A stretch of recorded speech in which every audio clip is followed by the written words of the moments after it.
Obviously, I couldn't tell you what the margin of victory was, to be honest with you. I know we won, but we faced a lot of adversity tonight, and that's what I think I'm most proud of our guys for is how they handled that adversity. Whether they were turnovers, whether that was penalties on the defensive side of the ball, just a lot of things that really kind of put us in some tougher situations to see how we would kind of react and respond to each other on the field and throughout the entire game. So more than anything, obviously a big win on the road against a really good football team. I'm most proud of how these guys have handled the last week, 2.5 weeks, as well as how they handled a lot of different adverse things that happened on the field tonight. All right, let's go with questions. Chad, lead us off. Coach, it didn't look like any sorcery was worked up defensively this time. It was just do what you guys have been doing and keep SMU in front of you. Was it just, adhering to the game plan and your guys doing what you asked? I think there might have been a little sorcery in there from Coach Freeman and the boys.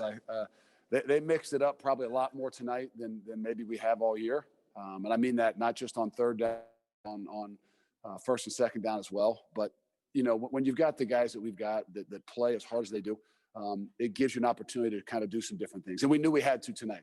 We couldn't stick in one thing. They're just too good offensively.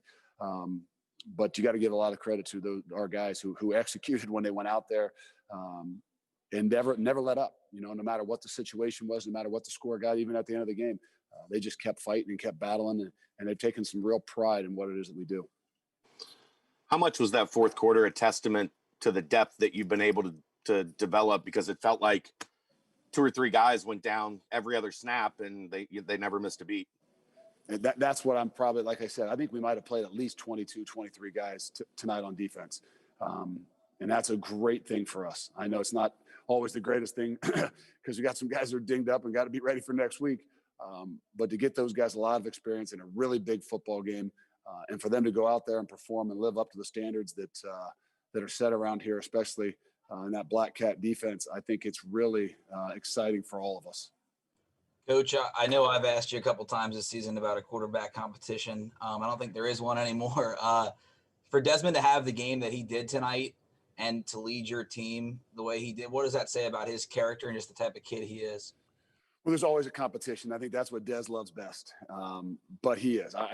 We know it. We see it every single day. I see it every single day.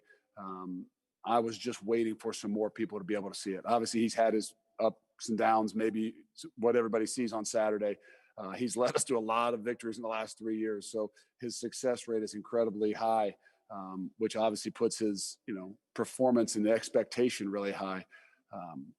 And I think obviously all that kind of came together tonight, and, he really kind of showed what he is. And when it's really tough. And I think that's where, that's why I said it's always a competition for him, keep him in competition because he does his best job when the heat is on.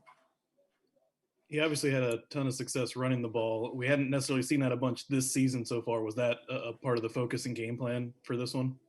I think it was, what was kind of necessary. I think, the way things kind of worked out, I don't know that it was, a big part of what it is we wanted to do. I know sometimes getting a guy into rhythm like this, that's as competitive as he is. It's making plays. And if that means throwing the ball, making plays, or running the ball, making plays, you get him on a roll a little bit. He's going to be really, really difficult to stop, whether it's throwing the ball, whether it's running the ball, or whether it's making checks and doing what it is he needs to do. Is he all right? We saw him puke his guts out. Yeah, I know. They were a little worried about him, but they said he was all fine. He just had to fight through some things. And like I said, when there's more adversity, Desmond Ridder is better. And so I'm not saying we want to keep creating more adversity for him, but he is at his best when the pressure's on. Any more questions, guys? I realize the only guys left still up, so I appreciate you guys. Coach, okay, there you go. There you go. Where does this game rank among the games Desmond has played in his 3 years as a starter? I don't know. I know on the road in a really, really big time game when people doubted us. Obviously, we were an underdog tonight. I think that helped us in a lot of ways. I think that helped Desmond Ridder in a lot of ways. You know, the bigger the game, the bigger the stage, the more the pressure's on, the better Desmond is. So I hope we continue to have these kinds of games that are a lot of pressure and a lot of adversity, because he's at his best. Do you believe in statement games, Coach? No, I believe that we got a really big one next week. That obviously we didn't take care of business the last couple of times we played them. So we're looking to continue to grow and make some more statements as we continue to grow. I have to know one thing. Okay. Last question. Did you talk to Vrabel after the Titans managed to come out of not playing for so long and they dominated the Bills? Did you call him and ask for any tips? He didn't answer my phone call. All I did was be able to text, and he told me the number one thing you got to have is leadership. And I think that I told the team that. And I think what we're seeing is guys really kind of step up. We have some senior guys that might not even be in the same role that they've always been in. But when the game was on the line, they were there for us. They were there for us in any way possible. And I think right now the leadership on this team is really strong. All right, thanks.